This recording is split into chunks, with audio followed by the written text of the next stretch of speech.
Welcome to Village Church Connections. I'm David Pavey. On May the 2nd, 1957, just 19 years of age, I boarded the Queen Mary in Southampton and set out across the Atlantic for New York. I've mentioned this voyage more than once, but stay with me and see where the story goes this time. What an adventure! I remember exploring every nook and cranny of the huge ship and looking up at the three great funnels that were so big that you could place 3 double-decker buses in each one of them, side by side. The forward funnel was 70 feet high. The Queen Mary was launched in 1934. It weighed 81,235 U.S. tons and was 1,020 feet in length. She was the largest liner on the ocean at the time and carried more than 2,000 passengers and a crew of 1,100. In 1938, the Queen Mary won the Blue Ribbon, a trophy awarded for the passenger ship making the fastest North Atlantic crossing with an average speed of 35 miles an hour. Finally, the great ship was retired from service in 1967 and was moored in Long Beach, California to serve as a luxury hotel and a museum and a conference center. But converting the great vessel for domestic use called for major modifications. It required removal of all the boiler rooms, the forward engine room, both turbo generator rooms, the ship's stabilizers, and the water softening plant. The ship's empty fuel tanks were filled with local mud to keep the ship's center of gravity and the draft at the correct levels, as these critical factors had been affected by the removal of the various components and structure. During the conversion, the funnels were removed, as the deck area they occupy was needed to lift out the scrap materials from the engine and boiler rooms, and this would permit workers to paint them on dry land.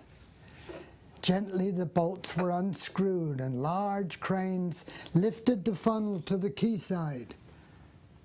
But despite all the care that was taken, once on the ground the funnels collapsed under their own weight. Though made of plates of steel that were 2 centimeters thick, 33 years of steam, salt, rust, and oxidization on the inside had taken their toll. The steel had been eaten away, so that virtually all that held the funnels together towards the end of their time at sea was their 33 coats of paint, 1 per year. In fact, the funnels were so significantly degraded that they were replaced with replicas. Now, much like those rusting funnels on the Queen Mary, some people start out well in the Christian faith. They profess belief in Jesus Christ, they pray and read the Bible daily, and become active in a local church. But as the years go by, they gradually lose their edge. Like the church in Ephesus, they lose their first love. The appearance of spirituality is still there, but there's not much left of their original joy and enthusiasm and diligence. To the church in Sardis, the Apostle John wrote, "You have a reputation for being alive, but you're dead. Wake up. Strengthen what little remains. Go back to what you heard and believed at first. Repent." Is this God's message to me today, or perhaps to you? Wake up. Strengthen what little remains. Repent. Be careful not to become mostly form with little or no substance, mostly paint with very little steel to support it. Jesus himself had some hard words for people who were like those funnels, mostly held together by paint. "Woe to you, teachers of the law and Pharisees, you hypocrites! You are like whitewashed tombs, which look beautiful on the outside, but on the inside are full of bones of the dead and everything unclean. In the same way, on the outside you appear to be people as righteous, but on the inside you are full of hypocrisy and wickedness." My friend Joe Briscoe wrote the following on this subject.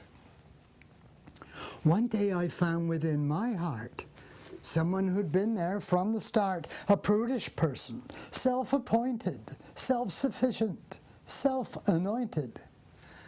Though I a true disciple be, I met the Pharisee in me. Forgive me, Lord, I beg of thee. Deal with the Pharisee in me. Perhaps this is a day to get alone with God, to wake up if needed and be strengthened, to strengthen what remains of your Christian commitment. And thank you for tuning in once again to Village Church Connections.